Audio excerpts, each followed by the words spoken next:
Hello, ladies and gentlemen, it's Mike here at Game From Scratch, and today we are going to be glaring into the future, specifically that of Unity. Unity just did a product update. They showcased the next, let's say, versions, Unity 6.4 through 6.8, and the timelines we can expect, things to happen in that time frame. And this is all kind of building on something we already know. They did the Unity roadmap. This was for Unite in Barcelona back in November of 2025, and realistically, we are just building upon what we already know there. But there are some new details being demonstrated in this video. So this video was done in lead up to GDC 2026. I'm not expecting any major announcements beyond what we have here, but this will give us an insight into what we can expect from Unity going forward. Now, they've broken down the timeline of how things are going to work. Each one of these is roughly 1 quarter. So in the updated version, we are basically the You're Here Now stage is right before the release of Unity 6.4. We should expect that in the next couple of weeks, and then each subsequent release is a quarter after that, or 3-ish months. So we should see, if we see Unity 6.4 in the next couple of weeks, we should see Unity 6.5 3 to 4 months out from that, and then Unity 6.6 3 to 4 months out from that, etc.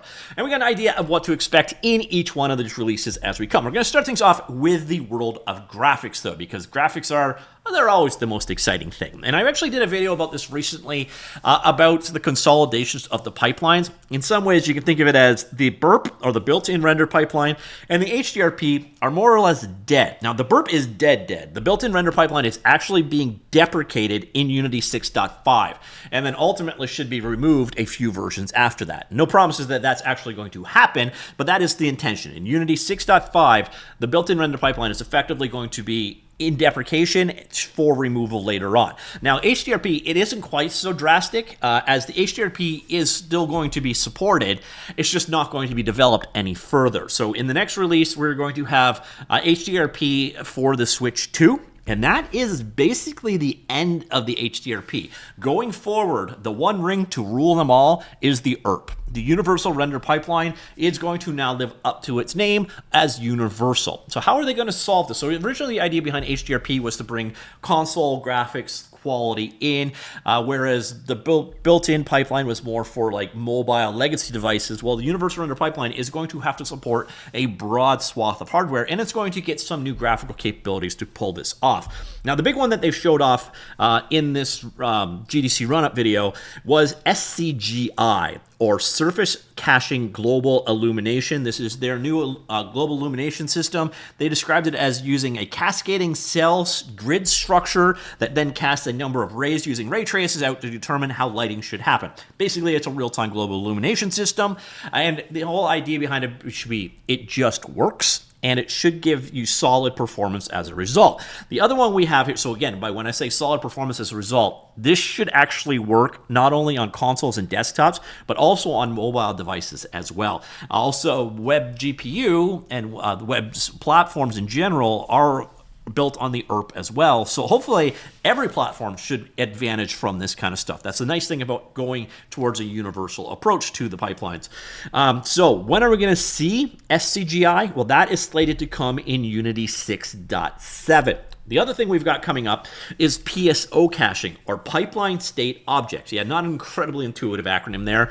This is to reduce shader compilation stutters. At the same time, they also moved their back-end shader compiler to a different technology, the DXE shader compiler. This should speed up compilation times, build times, etc. They've seen improvements of up to 50% with the switches that they've made, so we should see less shader stuttering, faster builds, etc. When should we see this? The shader improvements are coming in Unity 6.6. All right, that's it for the graphics stuff. Then they moved on to everyone's favorite subject, AI. Although, I gotta admit, what they showcased here wasn't the awful.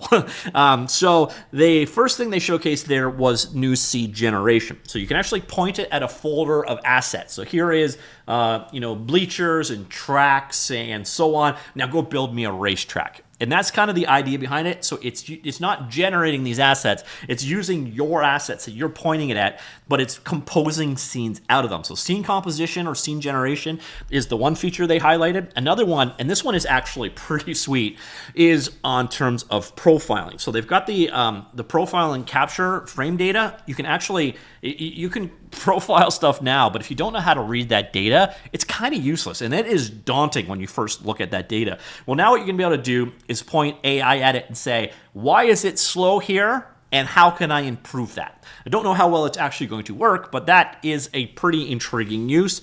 Another area they talked about, but they didn't really showcase, was using UI Toolkit and AI to make automatic generation of user interfaces for you.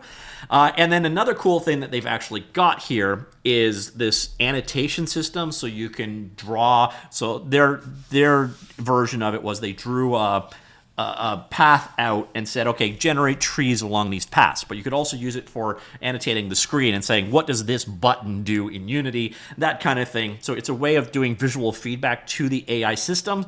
Another thing they talked about was checkpoints, which you can think of basically like Windows system restore points. Because if you've ever done anything with AI, you know it can be aggressive in what it changes, and it could potentially screw your project up. Well, having these checkpoints, you could basically do like a binary rollback to before it did any damage. That's definitely a nice thing to see. And then finally, they talked about the MCP, or Model Context Protocol, which enables you to bridge to other AI tools, as well as you'll have the ability to bring in your own API kit. So if you're, your API key. So if you're doing something like Claude Code or Gemini or something, and you want to use it inside of Unity, you can. So it's going to act as a host for all these other things. Now, another area they talked about that people are very excited about is CoreCLR. So for a while there, CoreCLR was going to be in Unity 7 and later. Unity 7 got axed, thankfully. And instead, it's going to be kind of phased in over the next little while. I can't really do a good timeline definition of how this is going to work. So I'm just going to let him say exactly how the Unity CoreCLR rollout is going to be. Hopefully that will make more sense to you. And then beyond that, we're going to be beginning to unify the editor workflows between entities and game objects, which will provide hierarchy support for entities. And then all the way out into the long-term supported version of 6.7, you can now apply the power of ECS on your game objects at runtime. And along with that, we're going to do a C# serialization modernization effort, which will provide performance gains, but also serialization support for things like dictionaries. Now, after the long-term supported version in 6.8, we will have an improved player loop, meaning that you can drive game object updates with entity systems. And this is going to result in huge performance gains. And then along with that, we're going to resolve all the serialization efforts to get the entity data attached to game object scenes and prefabs. And then in the editor, you can just attach an iComponent data structure directly to a game object. That's awesome. Okay, now the path to CoreCLR results in iteration time improvements, particularly when entering play mode. So we want to go from a full code reload that we have today to partial code reloads. Now in 6.5, the editor is going to bring lifecycle API, which is going to give more granularity to choose events for when and why your code reloads. Now this is in preparation for partial code reloads, so that when CoreCLR becomes available, we are no longer waiting for loading bars. Now, after that, in 6.6, we must make fast enter play mode the default, which is just going to be a requirement for the functionality of CoreCLR. And then we're also going to have a mono. We have mono and Alta CPP players right now, but we're going to be bringing in the CoreCLR player online, and we're going to be working on garbage collection safety, .NET 10 integration, C#14 integration, and then everything else you're going to need to get the CoreCLR editor prepared. So that by when in the long-term supported version of 6.7, we're going to end up with the CoreCLR desktop player as an experimental release. Now, and based on all of our past learnings of using Burst, we are going to be bringing in performance improvements to Alta CPP. Now, I'm very excited to kind of announce that everything coming together in a 6.8. When we get there, the 6.8 will have the entire ecosystem ready to take full advantage of CoreCLR. All right, so that was the clip of him describing where we're going to go with CoreCLR. So realistically, it looks like we will finally have all of the tools in place and ready to go in about Unity 6.8, which there is going to be an alpha of. If that is like, if CoreCLR is your jam, you might be worth going ahead to check that alpha out. So yeah, that's where CoreCLR is coming. And again, 6.8 version of Unity is where we can expect, you know, if you want to use the newest version of C#, you want to see the performance gains and all that stuff, it should all be in there by 6.8. And then, we got a couple of other things we've got on terms of the web. As I briefly mentioned earlier on, we've got some runtime improvements on the web side of things. Unity 6.4, you're going to now have jobs support for, like, the burst compiler can actually build job systems that run on background or worker threads, something that was previously impossible. So you can make your code parallel nicer. It should be a good optimization thing there. And then in Unity 6.6, they moved from WASM 32 to WASM 64. Which gave them the ability to go from 4 gigabytes to 16 gigabytes of use. Now, this strikes me as a little odd because 4 gigabytes is the limitation of a 32-bit data type. But I got no idea why 16 gigabytes is the upper limit here, because theoretically it should be like, you know, terabytes. But anyways, you are going to have 16 gigabytes available to you instead of 4 gigabytes, which should enable you to create some much more grandiose web-based applications. And that feature is coming in Unity 6.6, and then somewhere in the middle in Unity 6.7, we're getting progressive asset loading, so you can download assets on a per scene basis as you need them, kind of like streaming it in as required. Good performance trick there. And then the final update we've got is actually in the in-app purchase world, and this is a direct result of the Unreal Engine or Epic Games lawsuits against Apple and Google. Now you've got a lot more freedom in what you can do there, and more or less Unity are coming in to offer that support. So you're actually going to be able to import in your in-app purchase inventory from Google Play Store and the App Store and have Unity run it for you. So you don't need to run servers or anything. It will do automatic checks of, you know, like does this person own this, etc.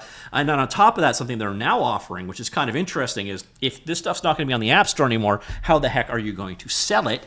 And in that case, they're actually offering these like web shops up.